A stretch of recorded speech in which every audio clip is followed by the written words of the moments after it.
Good morning. The House Judiciary Committee will come to order. Clerk, please call the roll. Chair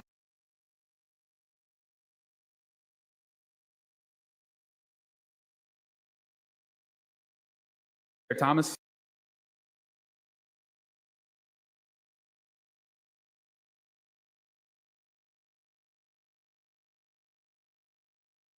Here.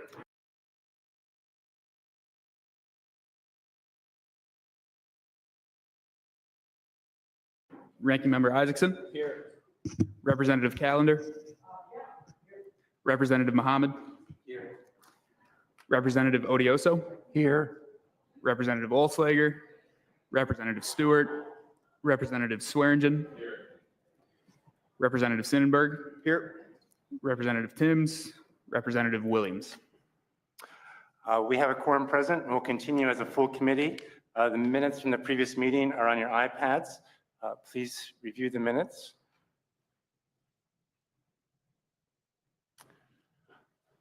Seeing no objections to the minutes are approved. All the supporting documents and testimony today can be found on your iPads.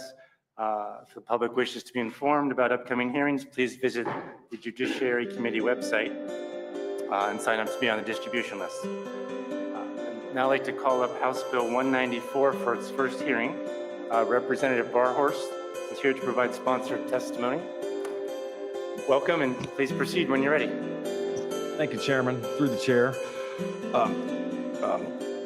Ohio's Alcoholic Beverages Franchise Act of 1974 imposes an outdated burden on craft breweries.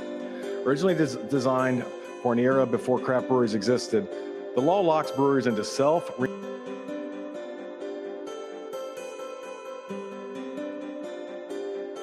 Between 2007 and 2020, 2,813 cases of human trafficking were reported. By changing the knowing standard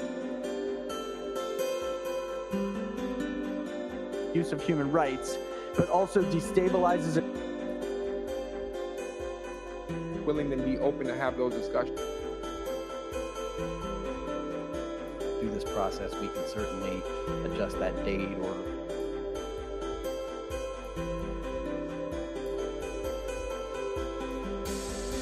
And they might not. dispensary, and we would ask.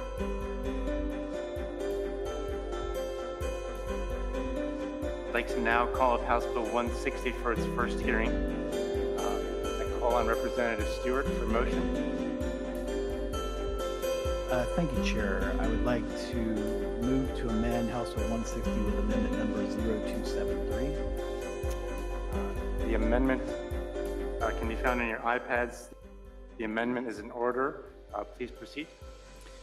The amendment conforms the bill to how I've been discussing the bill for the last month, frankly. So we want to clarify that under the bill, we are taking all of the marijuana revenue into the general fund, with an exception for local communities that have approved a dispensary as of June 30th of this year. So 20% would be available for the locals for 5 years. Just clarifying, I think the original language would have allowed it to every single municipality who had not banned a dispensary. The goal of the bill is to target that funding to those who have actually approved a dispensary, and we would ask that that be adopted so we can continue to talk about the correct bill. Great. The question is, shall the motion be agreed to? Mr. Chairman? Yes, Representative. I'm not going to object to the amendment going in the bill since it actually makes the problem a little bit better as far as the local governments. But the concept of the underlying portion of the bill that's being amended, we may have issues with later. So I just want to put that on the record. And I'm not taking your assent to the amendment as support for the bill. So. Thank you very much. Therefore, I will. There we go. Okay. Representative Odioso. Thank you, Chair. I'm concerned that the timing of the limit where this applies is a little bit too tight. For example, there might be townships out there that are in the works of getting a dispensary, they might not be actually, you know, is there a way to broaden it a little bit, or is that something we just bring back later? I just want, that my concern is, for example, there might be places like Green Township who are getting a dispensary. I just don't know how far along they are. And does it have to be open by the time, what's the date, May? Representative Yeah. Stewart, please. Certainly, I would say as part of this committee process, we're still permitted after this amendment to make any changes the committee would like to see, and I'm open to all of those. I think the goal here, though, is I think some drafting didn't quite match intent, and that's probably me not communicating something correctly.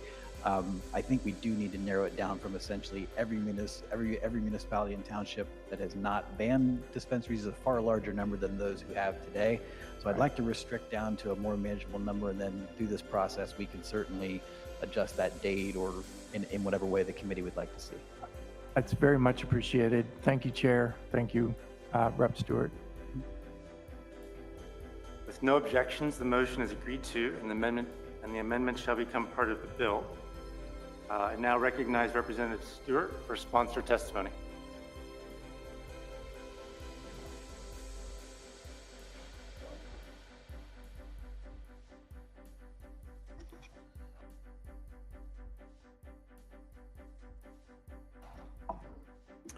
Chairman Thomas, Vice Chair Matthews, Ranking Member Isaacson, thank you for hearing my testimony on House Bill 160, which adds more specific guidelines for the sale of marijuana and similar substances while maintaining the overall will of the voters who voted yes to legalize adult use marijuana in Ohio.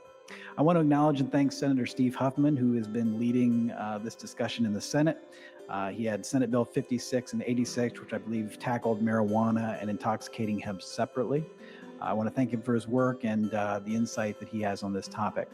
House Bill 160, however, merges marijuana and intoxicating hemp to be regulated and sold the same way, through dispensaries, not gas stations, per the will of the people. As I previously said, the bill retains the core provisions of Issue 2, including the approved levels of home grow with no reduction in the number of allowable plants of 12 per adult in a household. It also preserves the existing tax rate of 10% so that we can keep adult use marijuana users from resorting to black market products, or worse yet, traveling to Michigan. House Bill 160 also responds to concerns raised by Ohioans since the passage of Issue 2 by prohibiting adult use in public spaces, prohibiting the marketing of products to children, and prohibiting the manufacture of products that are in forms that would be appealing to children. The bill also allows Ohio's employers to enact drug-free workplace policies to keep their own workplaces safe. Additionally, House Bill 160 closes a loophole that presently allows intoxicating hemp products such as Delta 8, Delta 9, and THC beverages to be sold in gas stations and too often to minors. These products are almost indistinguishable from marijuana and should be treated the same as the product that the Ohioans voted to be sold exclusively through state-regulated dispensaries. Simply put, if it gets you high, it should be sold through a dispensary. As a sitting Ohio House Finance Chairman, I also want to talk about the tax rate here. House Bill 160 continues to respect political subdivisions which voted to authorize dispensaries and who justified that vote to their constituents based on current law, which would have allowed them to receive a share of tax revenue to cover foreseeable upfront costs of planning for these new businesses. This bill provides that local governments will receive 20% of the revenue from marijuana sales for a period of 5 years, after which time we believe that any hypothetical upfront costs will have already been incurred and paid, and that carve-out could then be rescinded. Also, to help preserve the legislature's power of the purse, House Bill 160 will direct the bulk of the tax revenue from marijuana sales to Ohio's general fund, where it will then remain subject to Ohio's elected leaders' determinations of where those funds should be spent in each biennial budget. Finally, as the views of Ohioans have shifted on the issue of marijuana, our laws should reflect that. So House Bill 60 will also provide an expedited pathway to expunge prior convictions for marijuana-related offenses.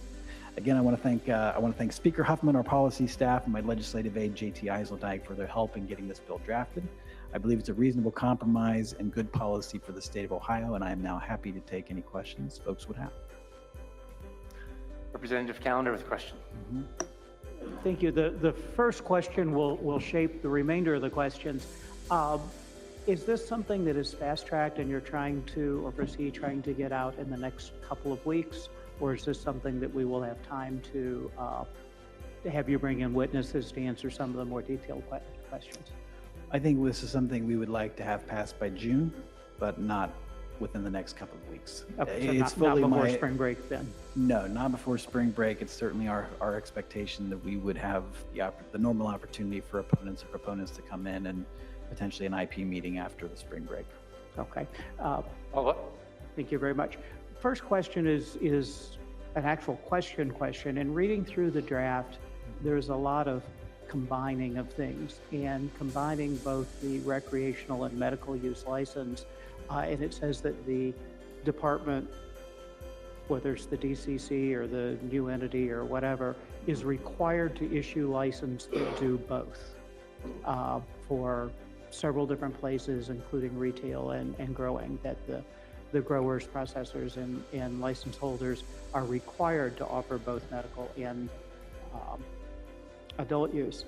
And I'm trying to get through, I understand the way it's written, that it makes the agency issue licenses that are dual use licenses only. So there won't be a recreational only license or a medical only license.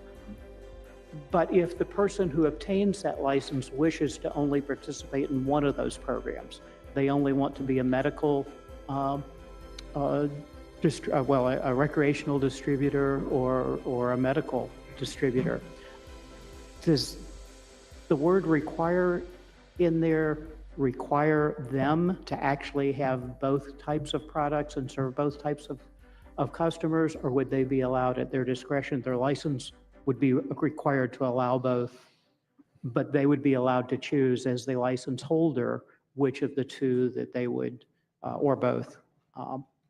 And I was just unclear in reading the draft of which that is. Sure. So through the chair to the representative, my belief and intention would be that if you're talking about like a dispensary license holder, my personal view would be if somebody wants to only serve the medical community or only serve the recreational community, I think that would be okay. But candidly, I might have to dig into that a little deeper with you. Follow up? Yes, thank you. I agree we need more discussion. I'm not sure which is the best answer, but I think we need clarity as to what that is. The other question I have is on the taxation. Actually, I've got a lot of questions, but since we're going to have more hearings, we'll save those for later. A lot of communities, I have two in my area that decided they don't want these products sold in their area. Glory be, they both now have hundreds of the high dosage hemp dealers right across from City Hall, so it's kind of poetic. But those that chose not to ban them and encouraged them and fostered them to develop were doing it based on the law at 36% of the 10%, and reducing it to 10 seems that some of those municipalities, townships. 20. It'll be at 20. Is at 20 in your bill, Yeah. but was at 36 in issue Correct. 2. And when they fostered these folks coming in and opened businesses, they were under the impression, since it was the law, that 36% of that revenue is what they were going to get. What was the rationale behind changing that particular provision? And have you had trustees or city councilmen come in and express concerns over that reduction in their revenue? Through the chair to the representative, the concerns that were raised to me were in response to, I believe, the executive's proposal would have reduced their rate to 0. I believe the Senate's passed bills also to reduce their rates to 0. In the interest of coming up with a bill that's somewhere between, as a compromise in the art of the possible, 20% seemed a reasonable middle ground that is a bit closer to our locals and further away from 0. I'm not necessarily firmly wedded to 20 versus 21, 22, 18, but I just think looking at the scene and realizing that we had, 2 of our 3 branches who were at 0, I thought 20 was a more likely number that we might arrive at the end. I think I've got 20 pages of questions, but we'll save those. I'm for- here. Well, you and I both have a hearing upstairs going on right now we need to get back to. But I do want to thank you for doing this. Of the proposals that have been out there, other than one maybe I drafted 2 years ago, this is the closest to what the voters voted on, and I think it's a platform that we can potentially work with. So I want to thank you for taking the time and effort to do that, and for your offer both privately and publicly now to work together to try to get this to a place where it actually is a good bill. So thank you for doing that, and thank you for working in good faith on this. I look forward to working with you over coming weeks to see what we can come up with. Chairman and Representative, thank you for that, and I may use that as a pull quote for this bill if it, not too bad. Not a bad place to start. Ranking Member Isaacson. Question. Thank you, Chair, and thanks, Representative, for bringing this forward and for your testimony. I know you've got some other things going on at the moment. I echo Representative Calendar's note that I'm eager and anxious to work on this over the next few months, and grateful to know that, I appreciate your initial question, grateful to know that this is not something we need to try and get everything in today. But I guess just to set up a sort of threshold understanding of sort of where this is coming from and why we feel like it's necessary. Is it your sense that when voters went to vote on issue 2, they knew that they were voting to legalize the recreational use of cannabis, and that at its core, that issue at the very least passed overwhelmingly?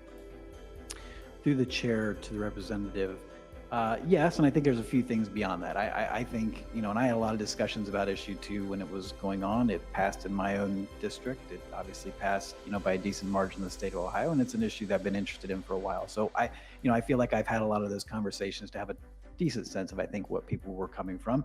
And I think people said, I want it to be legal. I want it to be taxed at a reasonable rate. I want it to be a safe, regulated product that I can buy in a dispensary that is itself, fairly heavily regulated and not going to be a blight on the community. And also that I want to be able to, that folks want to be able to grow it at home. And I think those are kind of like the core provisions of issue 2. Now, certainly, some people are really invested in the weeds of it. I think most people, though, that was kind of the core. And I think that is what we're trying to preserve here. I agree that those are a lot of the core issues. I guess I'll have one more follow-up probably after this, but my first question following that is, what about the process felt flawed enough to you that what the voters on issue 2 went to the ballot to vote on those core issues, we are better equipped to handle? What has happened in the interim that should give the legislature the impression that we need to fix what the voters voted on 2 years ago on those core issues? So through the chair to the representative, I think first of all, I would say, I think we do need to be candid in both directions, that there is a bit of a bargain when you do an initiated statute, right? There is a trade-off that if you want to lock it away and the legislature never gets to touch it again, we have a constitutional amendment process. Folks elected not to go that route. It's easier to get an initiated statute on the ballot, easier to pass. The trade-off is it is in the Ohio Revised Code. And so while I greatly respect and am trying to preserve as much of that as I can, I think we do need to just acknowledge that it's the Ohio Revised Code. And I think any idea that we were just never going to legislate in the area of marijuana after this is just probably unlikely. That being said, I don't think it's necessary. I think we've had Ohioans who have said, I think there should be legal marijuana. I think if you want to use that on your property, that's okay. But I don't necessarily want to walk through a cloud of it, for an hour at Ohio Stadium. I don't necessarily want it to be, at my kid's football game. I think there are some concerns about whether we want to be, I just came back from New York City and it's pretty ever present, right? And so I think there's a question of whether that's really what Ohioans wanted. That's not what the folks were telling me they wanted to experience when issue 2 was on the ballot.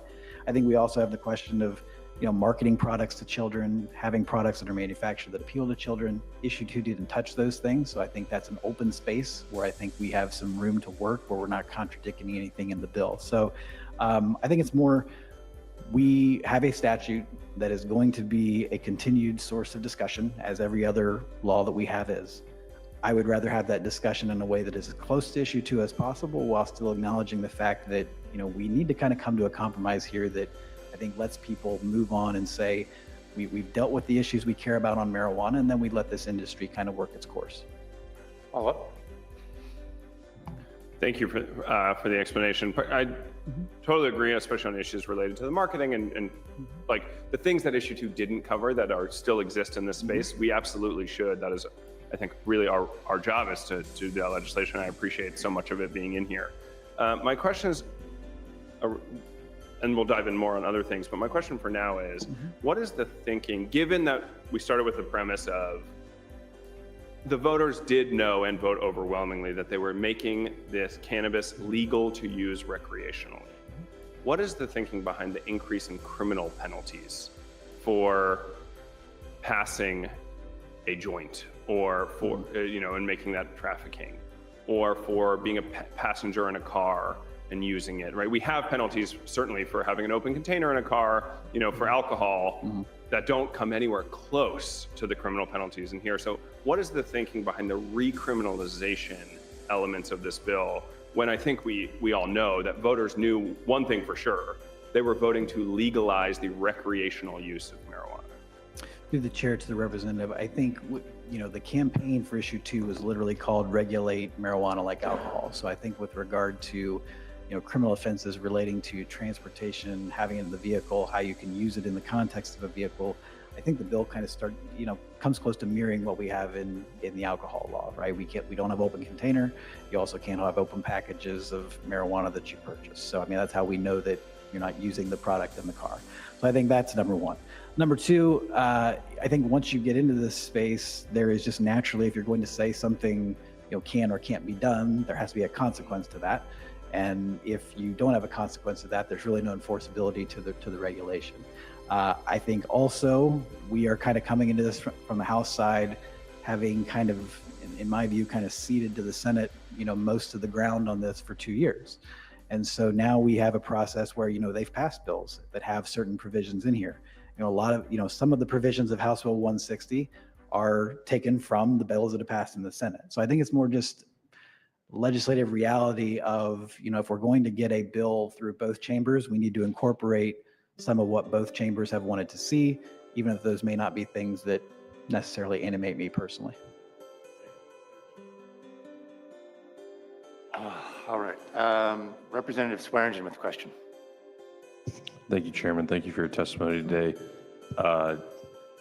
We have Rep. Matthews and Rep. Fisher with another bill pertaining to hemp. Is there any ability to reconcile these 2 bills going forward as part of this process? And is there any synergy between, the 2 industries that are ongoing right now and the legislation impacting those?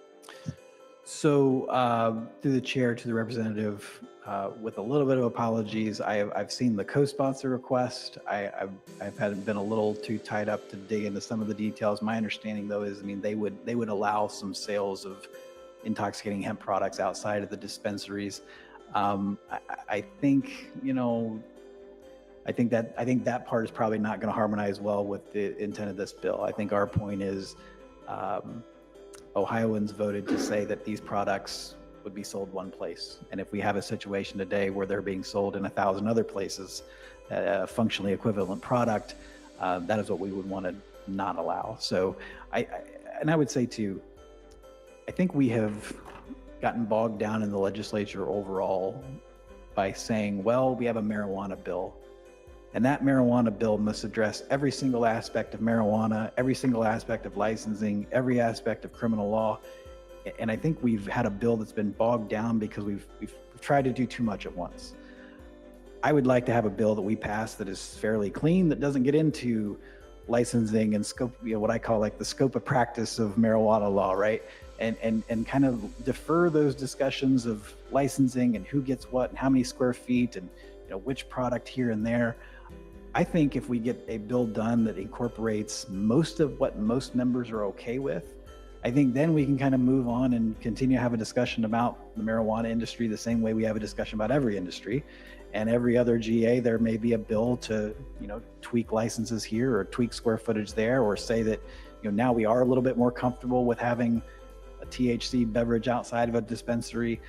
I don't view this bill as the end of the discussion. I believe it resolves kind of the low-hanging fruit that I think we should have done a couple of years ago, and lets us then kind of move on and have a broader discussion on those issues in the months and years ahead. Follow up? Representative Timms with a question. Thank you so much for being here today and talking about this bill. I don't necessarily have a question, more so a comment, which is I would love to work with you more on the social equity aspect of the bill. I find it frankly challenging that people have criminal records, they've had hardships, and while there are great strides in the bill to expunge those records, I also don't see opportunity for those folks. So we'll see a group of people, frankly, making money, getting rich, while other people's lives have been destroyed due to marijuana-related charges. So I will save most of my comments for later, and hopefully we can have some conversations about how we can address those concerns. Through the chair, look forward to that conversation. Representative Williams with a question. Thank you, Chairman. So I have two concerns. Some of my concerns were voiced by Representative Isaacson. I think we see alike when it comes to the criminality of it. So the first one is it makes it unlawful to give or transfer homegrown marijuana. So that's like passing a joint can be giving it, and that would make it a criminal penalty. But one of the more interesting parts is noted in the analysis, and I just found the section of the bill where it prohibits possession or use of marijuana that's not acquired or not home grow.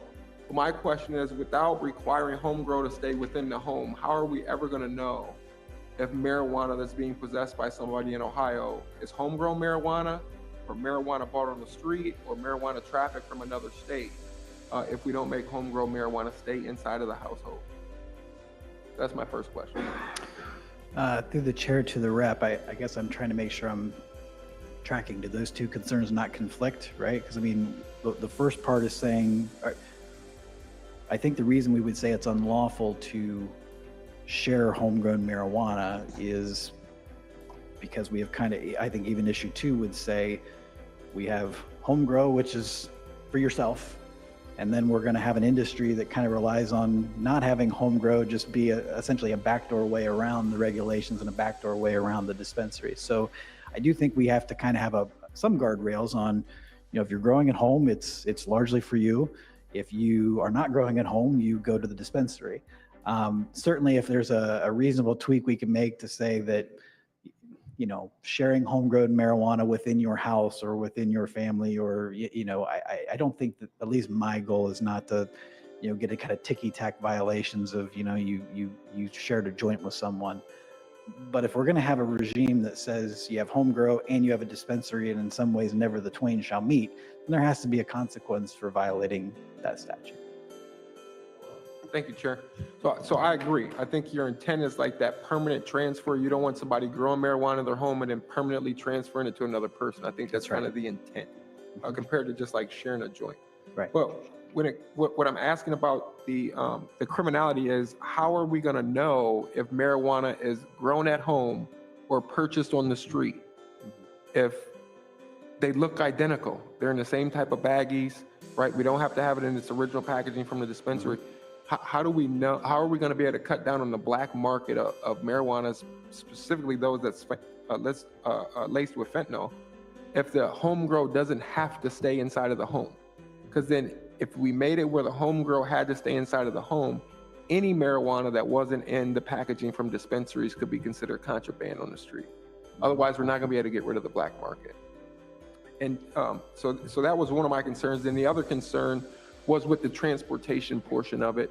I kind of get the intent behind it, but I think it's just opened the door up to criminalizing possession again of what could be home grow or what could be street marijuana in an individual's pocket in the car. Unlike a beer can or a liquor bottle, which is very hard to conceal in one's pocket, a small amount of marijuana in theory can be in someone's pocket, and according to the bill, if you're riding in a car, it makes it a crime. So those are two of the concerns I just kind of wanted to note for you, and hope that we could work towards a resolution on those two. Through the chair to the representative, I have those concerns noted in my notes as well, and happy to work with you on them. Follow up? One last follow-up, one last concern. So when I read through the expungement provision, it said that the court shall expunge. Essentially, if there was a conviction, it said you will note an objection from the prosecutor and you will consider it. But then the lower section below it, F, said the court shall expunge. And, you know, I have some bills that have to do with automatic slaying as well. And, you know, it's been brought to my attention that we have this juvenile case of Bloom out of the Ohio Supreme Court where they said, whenever you give that shall to the judge, it's going to violate the Constitution because you're not giving the judge any discretion in order to decide whether to expunge it or not. So maybe if we could address that to make sure we're not going to run afoul of the constitutional provisions. Through the chair to the representative, I agree. I mean, I think my goal in this would be to have the quickest, easiest, most affordable expungement process that we can legally have. I've talked to the Attorney General's office. My understanding is to sort of go on to do this from the top down would be a pretty enormous administrative lift and would potentially be involving folks who are deceased or not in Ohio or may have been convicted of other crimes. So I do think that having leaving the onus on the person to provide for their own expungement is probably the way we need to go. But anything we can do to make that process quicker and easier and more affordable, I am in support of. Follow up? Very quickly, one of the ones that we've been discussing is just creating a rebuttable presumption that the court grants it. That's a pretty high standard for the court or the prosecutor to overcome, instead of simply saying shall, which may run us afoul of the Bloom decision. Thank you. Representative Mohammed with a question. Thank you very much, Mr. Chairman. Thank you very, very much, Representative. I do want to pick up right where Rep. Williams left off with expungements. And so let me give you a brief background. Last GA, Rep. Isaacson and I spent quite a lot of time working on a possibility very similar to yours, but with a slight difference, actually a major difference, I would say. And that is with who sort of initiates the process. And that's one thing that you and I may disagree, but I'm hoping we can talk more about this down the line too. We had met with clerk of courts, we met with different parties. A lot of them were open to the idea that it should be sort of a streamlined or faster process where the clerk of courts would start the process of locating, convictions within their system. And we came up with a 25-year look back period, which was very reasonable because I know a lot of the clerk of courts don't have records that go back that long. So would you be open to the idea to reconsider a possibility where it would be an automatic process where courts and clerk of courts would notify the parties of their expungement? At least if you're not open to the idea to make it automatic, would you be open to the idea that folks should be notified that they do have a conviction and that they have a process in play to be able to apply for that? Thank you. Through the chair to the representative, my general answer is I'm open to anything it takes to get the bill passed.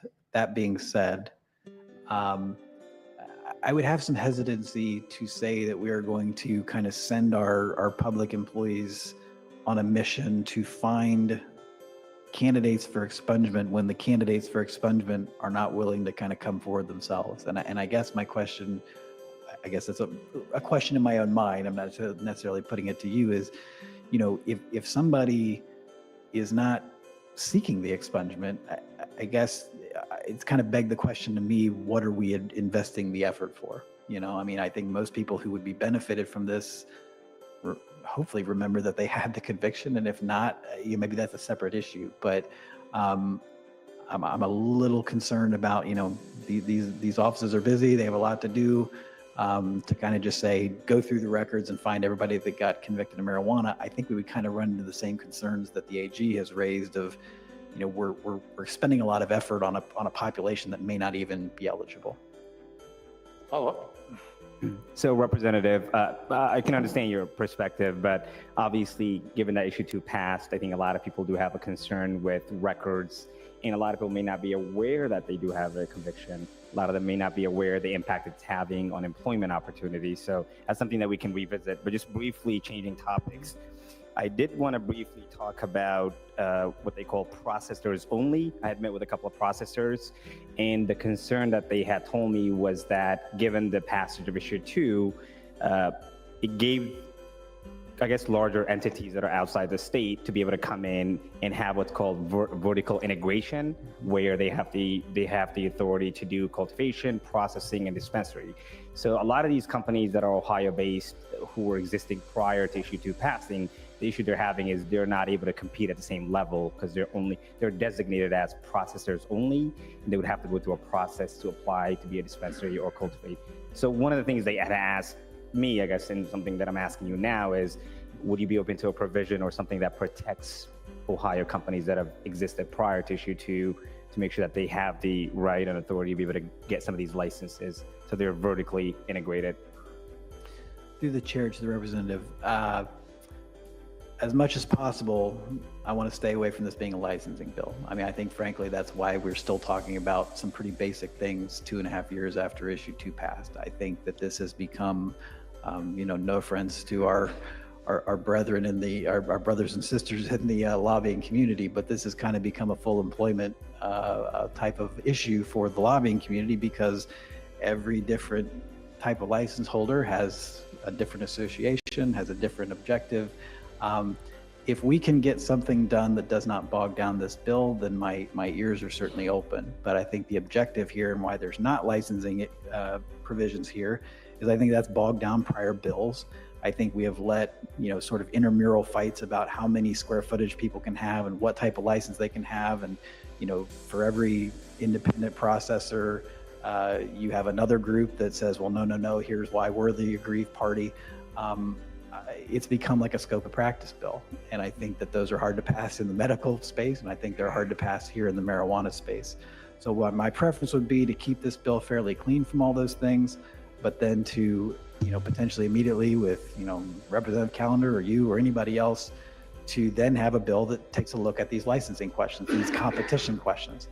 But I don't think that these kind of basic protections for kids, these basic, closing a basic loophole that relates to intoxicating hemp, I don't think those good public policy things should be held hostage by the kind of intramural squabbling about licenses. Follow up, Representative? Good. Representative Sonnenberg, question. Yes, thank you, Chairman. Representative, thanks for bringing this forward. I know you're trying to thread the needle here between what was passed by the voters, what the Senate's already done so far, and then you add in the intoxicating hemp issue, and so we're trying to solve several things here at once, and I appreciate you bringing this forward. One question is regarding the potency that we're lowering it from 90 to 70%. What is the motivation for that?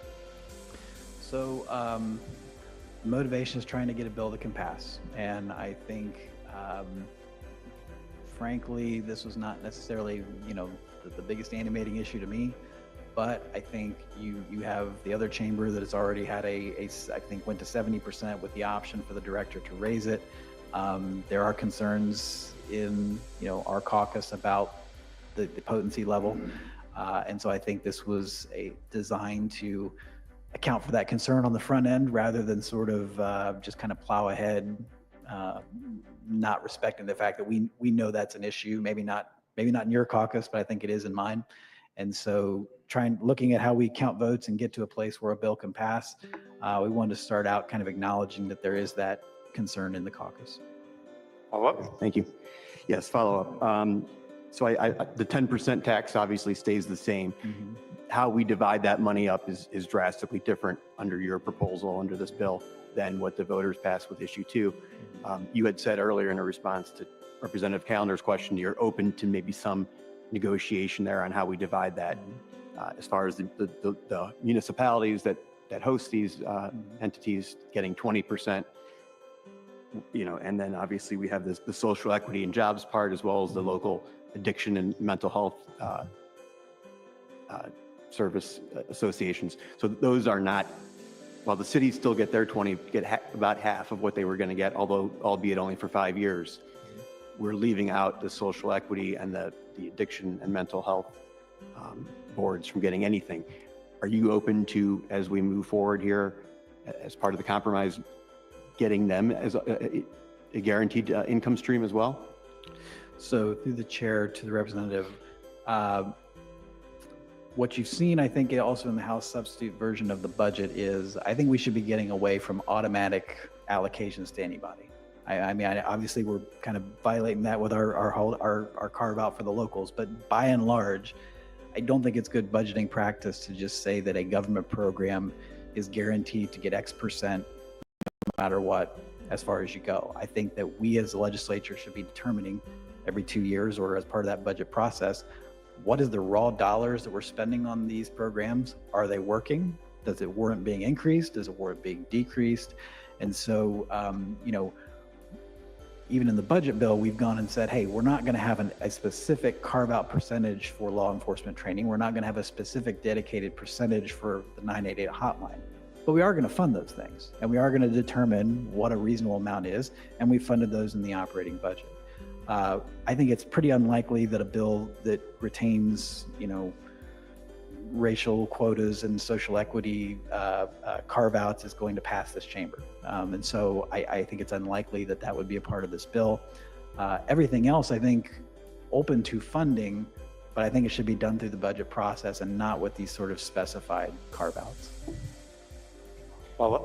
Yes, fair enough. But I guess overall, you know, my concern is that our cities have, you know, they keep getting the short end of the stick. You know, as far as the local government fund that's been cut since I believe it was 2013 or 14. Now those that Longer. 2011. 2011. 2011. Yeah. Fair enough. Even longer. Obviously, and now we have here those that expected the 36% in perpetuity are now being told, well, by the way, they haven't gotten a penny yet. That's another issue. I assume this bill addresses how the cities who have dispensaries will get all of the money backdated to last September when the program started. I don't know if that's in the bill or not, but you know, I just think that our cities are getting shortchanged, and that now they're, you know, they're expecting 36% in perpetuity, and now they're being told no, it's going to actually be 20% only for 5 years. So that's just a concern I have with, you know, I have 6 cities I represent, and so some of them were, you know, depending on this and forecasting that they would have this in their budgets going forward, and now they're being told, no, it's only going to be 5 years and half of what you expected. So. Through the chair to the representative, certainly take the point. I think, though, the question should be asked, what are they getting the money for? You know, I mean, I think part of the campaign was, we're going to give monies to the locals, A, to sort of try to get support in an election, and B, I think if you're looking at a substantive level, it was, well, are we going to have these substantial increase in costs at the local level to relate for the fact that you have opened one dispensary in a strip mall in your community? I've asked every local government official who's come through finance committee over the last 2 months, can you point to any actual concrete numbers to say that you have had increased costs as a local government to account for the fact that you opened one private business in a strip mall in your community? And nobody's been able to pinpoint what those costs are. We're not seeing like traffic disruptions. We're not seeing an increase in, you know, violence or crime around these dispensaries. We're not seeing that these are somehow, you know, blights on a neighborhood where you have to have some, you know, enormous police presence. So to the extent that there were any actual costs incurred by locals to account for this limited number of businesses, I think 5 years is enough to recoup whatever those costs are.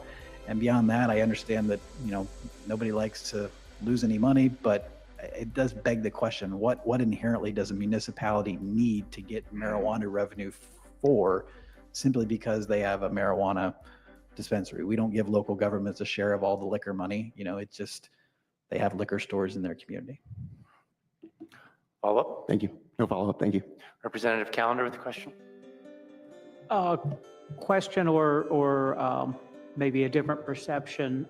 In response to an earlier question, you said that the last couple of years we've kind of ceded to the Senate on this. And I think what we did was we were serving as a referee between the Senate and the people, and we sided with the people being the people's house. So I just want to make sure we keep that perspective, and I think you can tell from the professionalism and the detail of the questions that this committee will be very serious and studious in approaching the issue, but there is a lot of deference to the will of the people in this chamber I think for the most part, takes a lot of pride in that deference to the will of the people.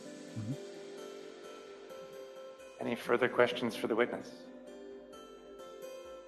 Seeing none, thank you for your testimony. Thank you.